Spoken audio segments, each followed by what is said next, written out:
Hiniling ng isang animal welfare group sa Marikina LGU na ipasara ang isang dog training facility doon. Yan ay matapos mamatay habang nasa pangangalaga ng pasilidad ang dalawang aso. May report si Katrina Son.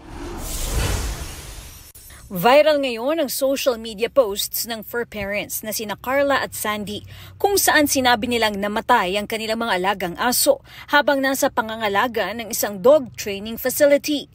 February nang ipatrain ni Carla ang kanyang mga alaga. March naman ang sa dalawang standard poodle ni Sandy. Pinatrain po namin yung aso para po sana matuto magpa-potty train at saka po sana po matuto ng mga konting tricks. Nahanap po namin 2 buwan ang dog obedience training. Kailangan daw iwan sa training facility ang mga alaga.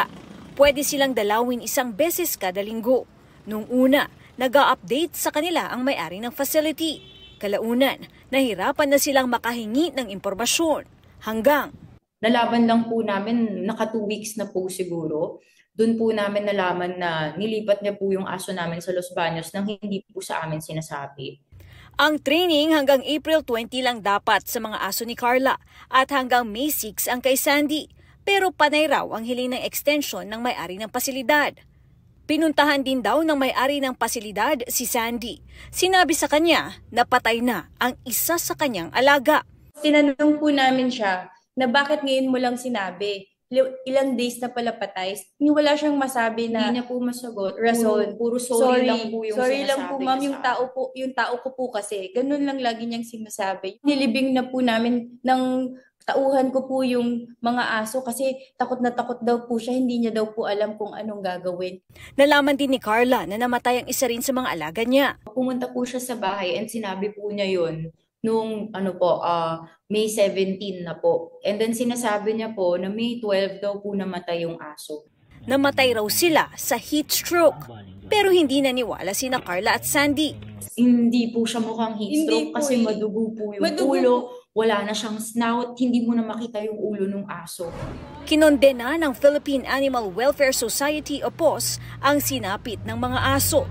Ito pang mga actual acts of torture or cruelty, they are already additional violations, and we are in touch with the owner of the dog. We are trying to convince her to submit the affidavit as soon as possible so that we can file the charges. Ayon sa Animal Kingdom Foundation o AKF, may tuturing na red flag kung pinapaiwan ng mga asong tinitrain.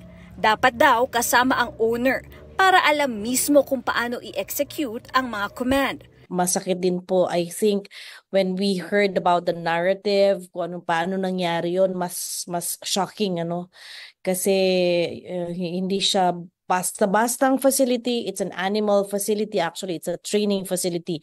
Nakausap daw ng POS ang Bureau of Animal Industry na saklaw ang mga pet training facility at nadiskubre nila.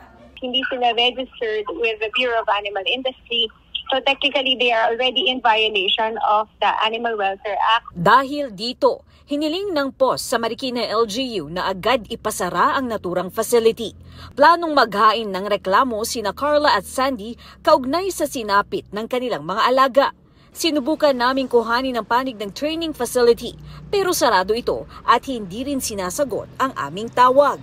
Katrina Son, nagbabalita para sa GMA Integrated News. Huwag magpahuli sa mga balitang dapat niyong malaman. Mag-subscribe na sa GMA Integrated News sa YouTube.